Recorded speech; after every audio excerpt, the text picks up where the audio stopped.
Baiklah, Assalamualaikum warahmatullahi wabarakatuh. Perkenalkan, saya Vika Khairunisa, NPM 19842020041 dari Prodi Pendidikan Matematika semester 7. Di sini saya akan memaparkan atau mempresentasikan makalah saya yang berjudul Pengaruh Self-Confidence terhadap Kemampuan Matematis. Makalah ini diajukan untuk memenuhi tugas mata kuliah penulisan karya ilmiah yang diampu oleh Ibu Nurmeningsih, Sarjana Pendidikan, Magister Pendidikan. Baiklah, yang pertama bab 1, pendahuluan, latar belakang. Rasa percaya diri bukan terbentuk dari sejak lahir atau keturunan. Rasa percaya diri terbentuk oleh proses sosialisasi yang telah dijalani selama perjalanan hidupnya. Dengan kata lain, rasa percaya diri terbentuk dari berbagai macam pengalaman yang terjadi pada saat berinteraksi sosial baik dengan lingkungan yang baru ataupun dengan lingkungan yang lama. Interaksi sosial ini bisa dilakukan mulai dari lingkungan keluarga, karena keluarga biasanya merupakan lingkungan terdekat yang dimiliki oleh seseorang. Di dalam sebuah keluarga, seorang anak bisa memperoleh pendidikan yang akan bermanfaat bagi kehidupannya. Di masa depan. Jika dalam hidup terjadi penurunan dalam rasa percaya diri dan terjadi secara terus-menerus, maka bisa membuat kehidupan seseorang berjalan di tempat atau tidak ada pergerakan yang mengarah pada kemajuan dalam kehidupannya. Oleh karena itu, ketika rasa percaya diri sedang berkurang, maka penting bagi setiap orang mengetahui kiat-kiat meningkatkan rasa percaya diri. Menurut Lauster, dalam Fasihah tahun 1994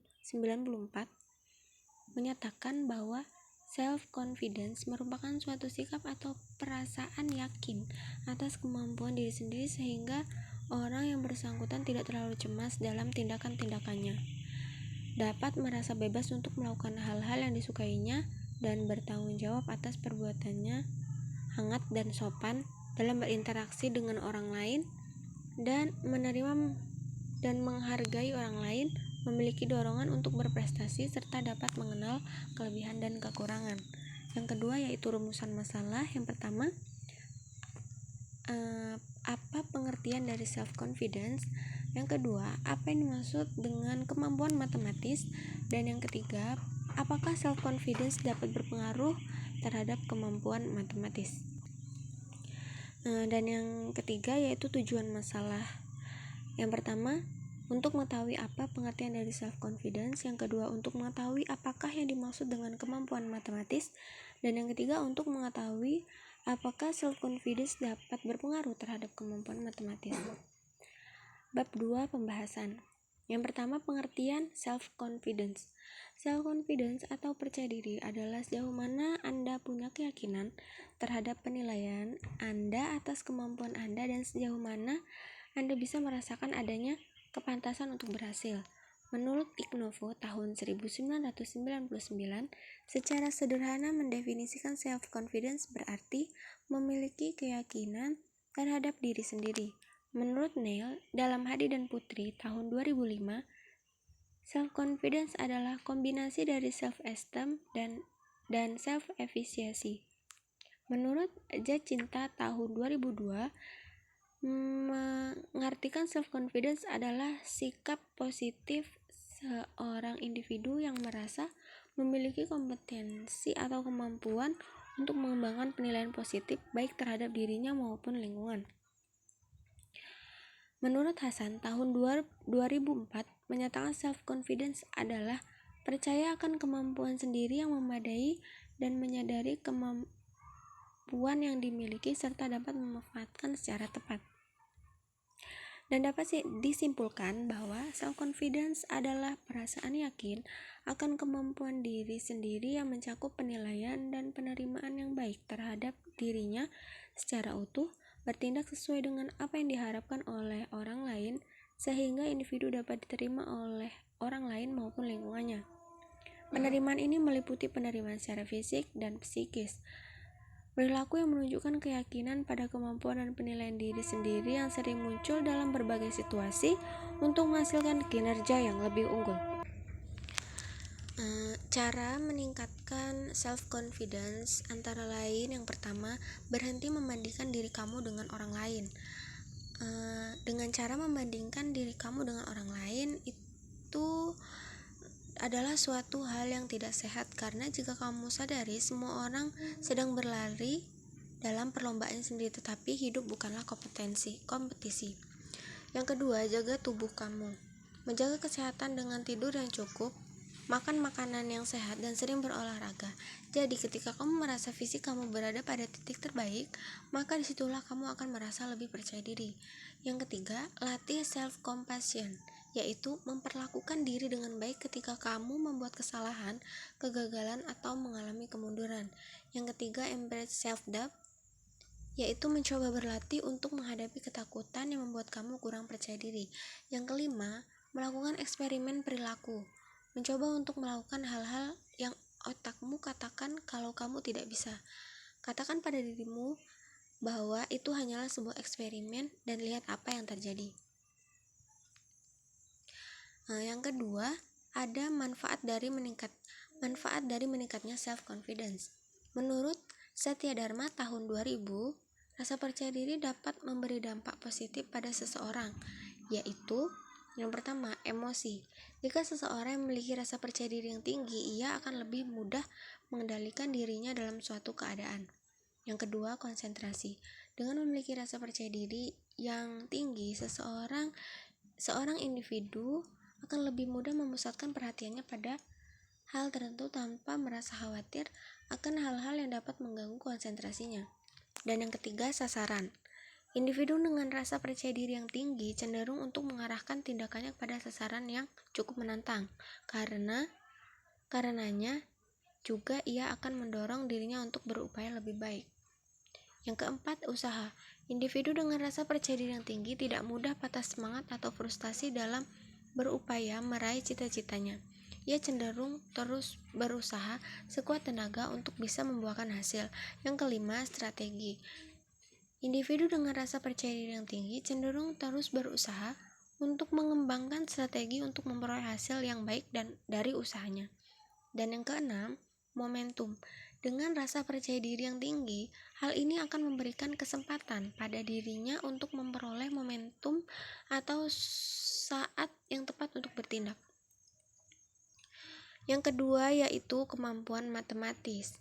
Kemampuan matematis didefinisikan oleh NCTM tahun 1999 sebagai mathematical power include the ability to explore, conjecture, and reason logically to solve non-routine problems, to communicate about the truth mathematics, and the connect idea within mathematics and between mathematics and other intellectual activity. Atau kemampuan matematis adalah kemampuan untuk menghadapi permasalahan, baik dalam matematika maupun kehidupan nyata. Kemampuan matematis terdiri dari penalaran matematis, komunikasi matematis, pemecahan masalah matematis, pemahaman konsep, pemahaman matematis, dan berpikir kreatif dan berpikir kritis. Yang pertama yaitu penalaran matematis. Istilah penalaran atau jalan pikiran atau reasoning dijelaskan oleh Keraf tahun 1982 sebagai proses berpikir yang berusaha menghubungkan fakta-fakta atau evidensi-evidensi yang diketahui menuju suatu kesimpulan. Pada intinya, penalaran merupakan suatu kegiatan, suatu proses atau suatu aktivitas berpikir untuk menarik kesimpulan atau membuat suatu pernyataan baru yang benar berdasarkan pada beberapa pernyataan yang kebenarannya telah dibuktikan atau diasumsikan sebelumnya. Yang kedua, komunikasi matematis. Komunikasi matematis merupakan kesanggupan atau kecakapan siswa untuk menyatakan dan menafsirkan gagasan matematis secara lisan, tertulis, atau mendemonstrasikan apa yang ada dalam persoalan matematika, dan juga kemampuan untuk mendemonstrasikan dan menafsirkan gagasan atau ide matematika dari suatu uraian ke dalam model matematika. Yang ketiga, memecahkan masalah matematis.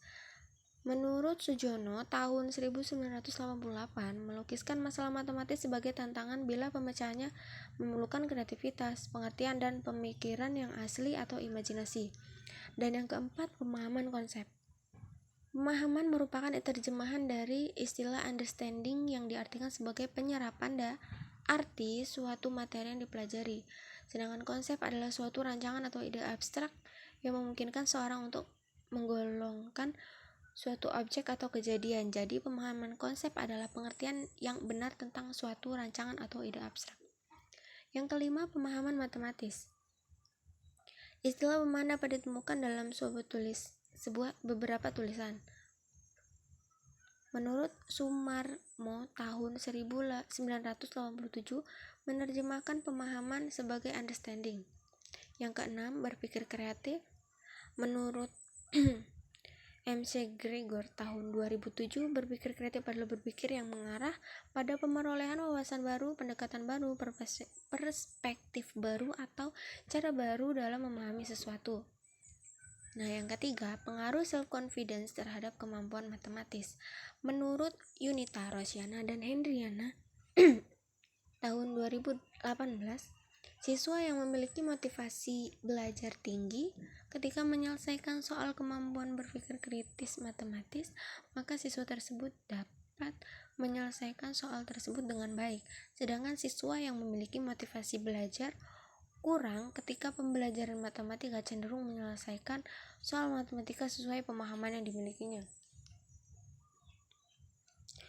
Menurut penelitian Hari, Zanti, dan Hendriana tahun 2018 menunjukkan bahwa kemampuan berpikir kritis matematik individu dipengaruhi positif oleh self-efficacy. Self-confidence dapat tumbuh pada diri setiap orang. Self-confidence dapat mendorong seseorang dalam mewujudkan harapan serta cita-cita. Karena jika individu tidak mempunyai self-confidence, maka dia akan ragu-ragu dalam mengambil keputusan yang akan merugikan individu serta orang lain. Motivasi belajar yang dimiliki siswa akan mendorong keberanian dalam menyelesaikan soal matematika.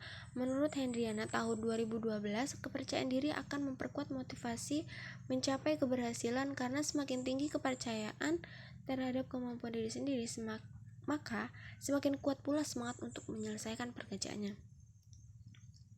Bab 3, penutup. Simpulan, self-confidence adalah perasaan yakin akan kemampuan diri sendiri yang mencakup penilaian dan penerimaan yang baik terhadap dirinya secara utuh. Yang kedua, kemampuan matematis adalah kemampuan untuk menghadapi permasalahan, baik dalam matematika maupun kehidupan nyata. Kemampuan matematis terdiri dari penalaran matematis, komunikasi matematis, pemecahan masalah matematis, pemahaman konsep, pemahaman matematis, berpikir kreatif, dan berpikir kritis. Baiklah, itu tadi pemaparan dari makalah saya.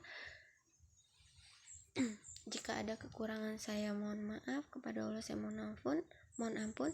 Saya akhiri. Wassalamualaikum warahmatullahi wabarakatuh.